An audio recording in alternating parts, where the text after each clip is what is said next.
Hola a todos, bienvenidos a un nuevo capítulo. Espérate. Todos. Somos un programa inclusivo, hombre patriarcal. Pero continúa. Bueno, gracias. Como les decía, bienvenidos a un nuevo capítulo de Destripando la Historia con la señora C. Y el señor K. Bien, en el día de hoy vamos a continuar con esta sección abandonada que teníamos, en la cual comentábamos cantos de la Odisea. En el día de hoy nos vamos a centrar en el canto número 3.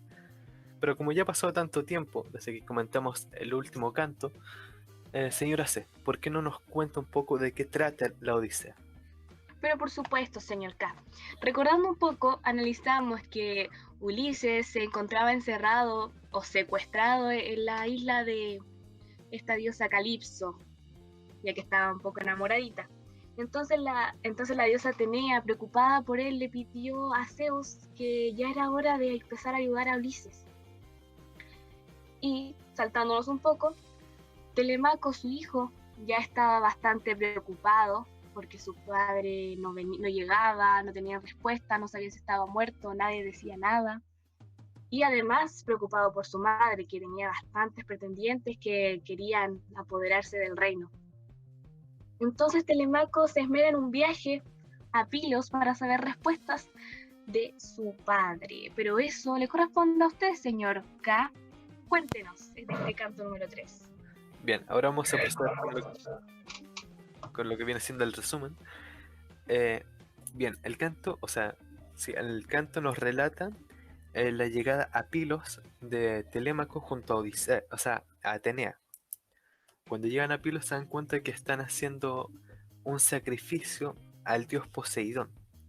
Entonces ellos proceden a bajarse del barco, pero antes de bajarse, Atenea le dice a Telémaco que no se guarde nada, que cualquier cosa que le pueda preguntar a, a Néstor, que lo haga, porque cualquier información va a ser súper valiosa. Entonces ellos proceden, se acercan a donde está Néstor con su familia compartiendo este festín y hablan, y Néstor los invita cordialmente a que se unan a la fiesta. Entonces ellos Sin saber comen, quién eran, ¿cierto? sí, sin saber quién eran, nada, los invita, ellos comen, beben, Qué bueno. y cuando ya pasó un tiempo, Néstor les pregunta quiénes son, qué hacen aquí en Pilos. Telémaco se levanta y le dice a Néstor: mira Néstor, yo soy el hijo de Ulises y he venido aquí porque necesito encontrar respuestas sobre mi padre. ¿Qué le pasó? ¿Dónde Tal está? cual. Sí. Entonces Néstor le dice: no, no te puedo creer, tú eres el hijo de Ulises. Oye, las cosas que yo viví con tu padre. Entonces le empieza a contar un montón de historias que él vivió junto a Ulises y finalmente le cuenta que él no tiene idea de dónde está Ulises. Porque cuando terminó la guerra de Troya, eh, hubo un conflicto entre Menelao y Agamenón que terminó dividiendo al grupo en dos. Un grupo se fue con Menelao y el otro se quedó con Agamenón. El conflicto que hubo entre ellos era porque Agamenón se quería quedar en Troya un par de días más a hacer un sacrificio para el dios Zeus, mientras que Menelao se quería ir lo antes posible. Y una vez que ya estuvieran lejos, hacían el sacrificio. Entonces Néstor se fue con Menelao y Ulises se quedó con Agamenón. Y, y bueno, lo que le dice Néstor es que, lo que le dice Néstor a Telémaco es que si quiere conseguir información sobre su padre, tiene que ir a hablar con Menelao, que él es la persona correcta para darle información. Bueno, en esto sigan comiendo, sigan bebiendo y disfrutando del festín. Y, Bien. y Néstor se recuerda lo que está pasando en Ítaca con la madre de Telémaco y le empieza a dar unos consejos. Le dice que no se acobarde, que se arme de valor y saque a todos esos pretendientes de su casa, eh, que si está que si la diosa Atenea está de su lado, al igual que lo estaba con Ulises, nada la va a pasar y nada tiene que temer. Pero Telémaco, haciéndose el débil, le dice que él no puede hacer eso, que él no es ni la mitad de su padre, entonces no tiene valor para hacer eso. Sigan comiendo, sigan bebiendo. Y en eso Telémaco le pregunta a Néstor sobre la historia que hay de Agamenón, Egisto y Orestes. Néstor le cuenta que mientras todos estaban trabajando en Troya, Egisto la estaba haciendo el terrible trabajo fino a la señora de Agamenón, Chucha. y esto con el fin de poder gobernar lo que viene siendo las tierras de Agamenón. Entonces Egisto toma al Aedo de la que protegía a Quilmenestra y lo abandona en una isla. Luego obliga a Quilmenestra que se case con él y gobierna por 7 años las tierras que eran de Agamenón. Luego llega Orestes y lo mata. Corta. Corta, sí. De- Bien, luego de esto ya se está haciendo tarde y Atenea las pide, o sea, le pide a Néstor que traigan el vino y las carnes para ir cerrando la celebración a Poseidón. Recordar que Atenea ahí estaba disfrazada de un hombre. Sí, aquí no estaba como la diosa Atenea. Luego de esto, bien, Néstor le hace caso, traen las carnes, terminan la celebración. Y como ya era tarde, Néstor los invita a dormir en la casa, o sea, en su castillo. Y así no tenían que volver al barco y dormir en el piso. Atenea le dice que ella no iba a aceptar esa invitación, pero que Telémaco, encantado, iba a ir a su palacio.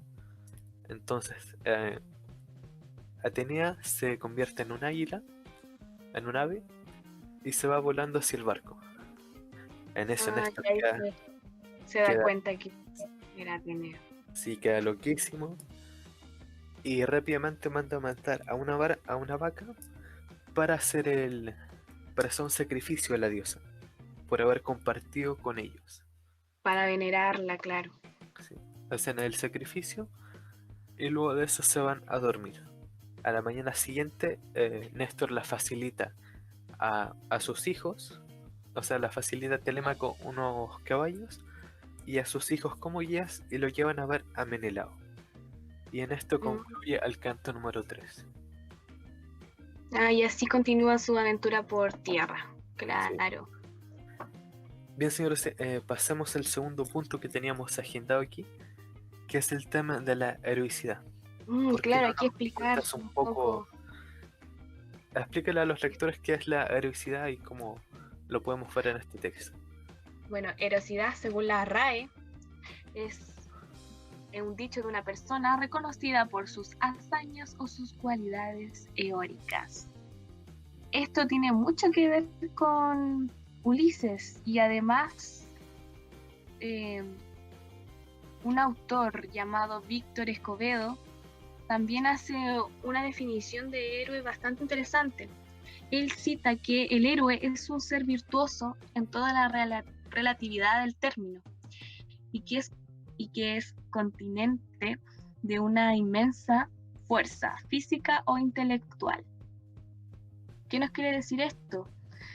Que bueno, Ulises tiene esa característica de un hombre inteligente, no sabio porque manipulaba con sus palabras y sabía lo que tenía que hacer para lograr su objetivo. Recordemos que Ulises fue clave en muchas victorias. De hecho, en el relato se aprecia la heroicidad cuando se habla de las aventuras que vivieron Néstor y Ulises. Claro, Néstor habla que tiene muchas aventuras, muchas guerras, que vivió con él, lo admira bastante. El mismo caballo de Troya, ejemplo clarísimo de lo que está diciendo aquí el autor Víctor Ramón Escobedo. Sí. Totalmente fue una idea de Ulises y la manera en la que pudieron engañar a millones de personas en Troya fue estupendo, además para la época. Sí.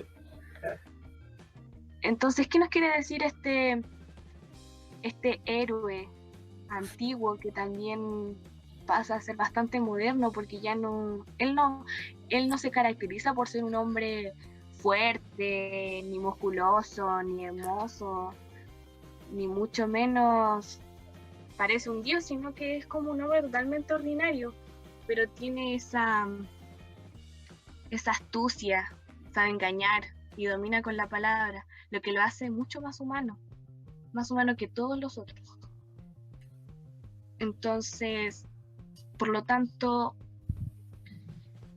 esto lo destaca bastante a Ulises. Y así comienza los héroes modernos. Con Ulises comienzan los héroes modernos, que ya no importa mucho la fuerza, sino más bien la astucia. Y como decía Homero, él era el hombre de muchas vueltas y muchos trucos. Sí. Recordemos que Ulises fue capaz de matar a uno de los... Bueno, matar o herir, no me acuerdo muy bien cómo fue la historia, al hijo cíclope de Poseidón, únicamente usando la astucia. Sí, claramente. Pero no te me adelantes, señor Casi, eso va más adelante. Sí. Bien, ¿te parece si vamos finalizando el capítulo de hoy? Me parece. Entonces quedamos con que este Ulises es el más humano de todos los dioses de la antigua Grecia. Los héroes, no los dioses. Los héroes, ya. Sí. Bien. Pero antes de finalizar, falta una nota. ¿Qué nota le colocamos a este capítulo? Del 1 al 10. Yo diría que un 7, porque nos aventura a lo que va a vivir Telemaco, pero no es el principal. Bien, yo diría un 8. Me pareció un capítulo bastante bueno. Pero para redondearlo, dejémoslo en un 7.5. ¿Te parece? Me parece. Bien, así entonces, señor K, finalizamos. Nos vemos en el próximo capítulo. Podcast, como sea. Comentando el canto número 4. Muy bien, eso sería todo por el día de hoy. Quédense en sus casas, hagan juicio y nos vemos en el próximo capítulo. Chao. Chao.